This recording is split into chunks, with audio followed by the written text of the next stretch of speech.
Let's get to cooking. This is what we're doing today at Memaw's house. Hey y'all, welcome back to Memaw's house. I'm back in the kitchen today and I'm doing some baking. I am making a $1 million pound cake. If you want just a traditional pound cake, this recipe is perfect just for a vanilla almond flavored pound cake. If you want to dress it up with some fruit, some chocolate, anything, it is the best pound cake, like a 7-Up cake, but better. So, I got my apron on, got my ingredients out. Let's get to cooking. Here are the ingredients that we'll be using to make our $1 million pound cake. And of course, you know this list will be down in the description box. But we'll use 2 cups of butter, which is 4 sticks, 3 cups of sugar, 6 large eggs, 4 cups of all-purpose flour, 3/4 cup of milk, a teaspoon each of almond extract and vanilla extract. And of course, we'll be baking this in our fluted cake pan using some Pam baking spray, and we'll bake it on 325 degrees Fahrenheit. Okay, y'all, so we're going to go ahead and start our pound cake by putting in our butter and creaming it just a little bit, and then adding our sugar. Of course, I let my butter sit out to get to room temperature because it is always easier to beat softened butter and to incorporate it into your cake. So, I'm going to open up my butter and tell you a little bit about pound cake. Now, we like a good pound cake at our house. And the pound cake, it came into existence, the first recipe that I could find was from 1828, and it was called the Indian cake of some sort, and I forget the name of it. But it was one of those cakes that were from way back in the day, way before my time. And the pound cake is called the pound cake because the 4 main ingredients that are in a pound cake, eggs, butter, sugar, and flour, all had the equal size of 1 pound each. So there was a pound of butter, a pound of sugar, and a pound of flour, and a pound of eggs, which are 6 eggs in each pound cake. And this $1 million pound cake does not disappoint, and it has all the stuff, and that's why we have so much butter and so much flour going into this particular cake. This is an older recipe, and it does not use an leavening because it has 6 eggs in it. The eggs will serve to make the cake rise, and it will come out beautifully. So let's go ahead and get our butter in, get it creamed up with our sugar, and do the pound cake like I normally do. I'm going to insert a little pound cake mixing music in here so that you can enjoy while I cream my butter and get the pound cake made.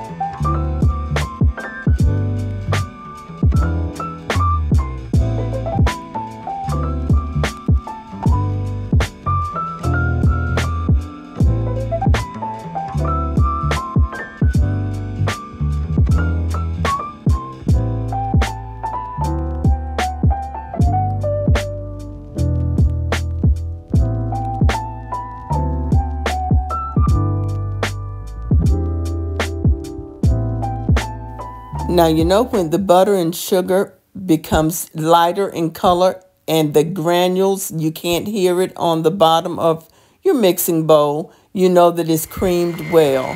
Once it's all done, we can go ahead and start adding our eggs one at a time until that yolk is fully incorporated in.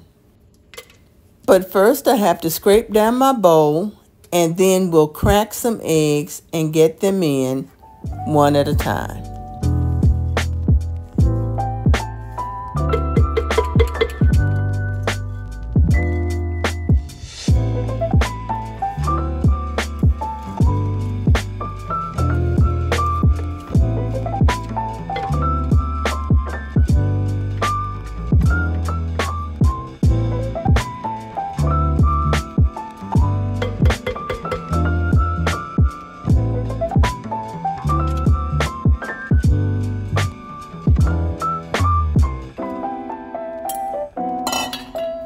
Now, my old family members on this YouTube channel knows that I will crack my eggs in a separate container because I don't want shell in my batter.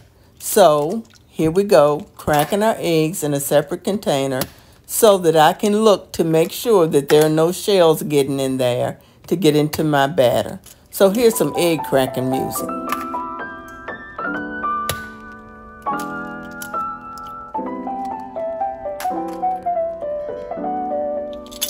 Before we add the eggs, we'll go ahead and add our extracts. We'll add a teaspoon of vanilla extract and a teaspoon of almond extract.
Now that the eggs and flavoring have been incorporated into our batter, it's starting to take shape. And we'll go ahead and sift our flour and then alternate adding our flour and our milk into the batter. We'll start with flour and end with flour.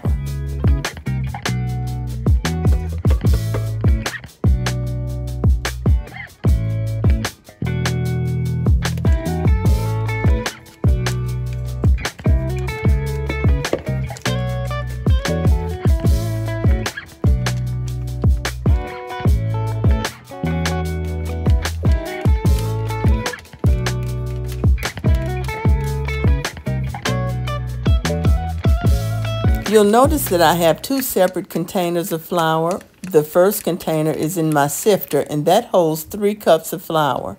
Then I'm going to add my 4th cup of flour that I just had measured out in my measuring cup and get it sifted in with everything else.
ahead at the last bit of flour, I'm going to stop my mixer and go ahead and incorporate this by hand now so that I can make sure all of my ingredients are completely mixed together from the top of the bowl to the bottom of the bowl.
Let's prepare our pan, and you know I love this pan spray because it gets the flour and oil mixture in all of those crevices of these pretty pans so that I don't have to worry about whether they're going to come out clean or get stuck. Usually they don't get stuck with Pam. So let's load up our pan and get it in the oven.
So I'm going to put our cake in the oven at 325 degrees on the center rack until a toothpick inserted comes out clean. Okay, y'all, so the cake is in the oven. It'll take about an hour and 15 minutes to get that all baked up and delicious. So as soon as that gets done, I'll come back and show you what we're looking like. And just like that, she's done.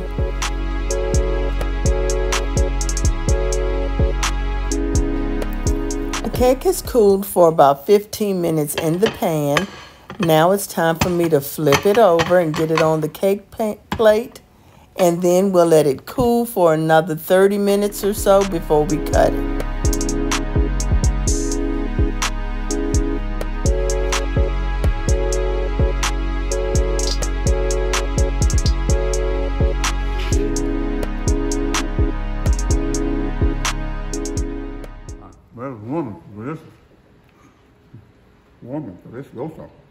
Okay, y'all, so you saw my taste tester. He's grown this time. And he liked the cake. The kids love the cake. And we're going on vacation. So the cake is being packed up for some family. And we're taking some and we're going to enjoy it while we're away. So y'all be blessed and have a good weekend. Bye. So let's pack up some cake and take to my sisters and to my niece who is having a birthday today. Happy birthday, Erin. I hope she enjoyed her cake.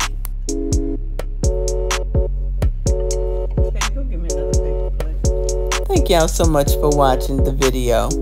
I hope that you enjoyed it, and I hope you give this recipe a try. Here's a video that may interest you and a whole playlist. Don't forget to like, comment, and subscribe.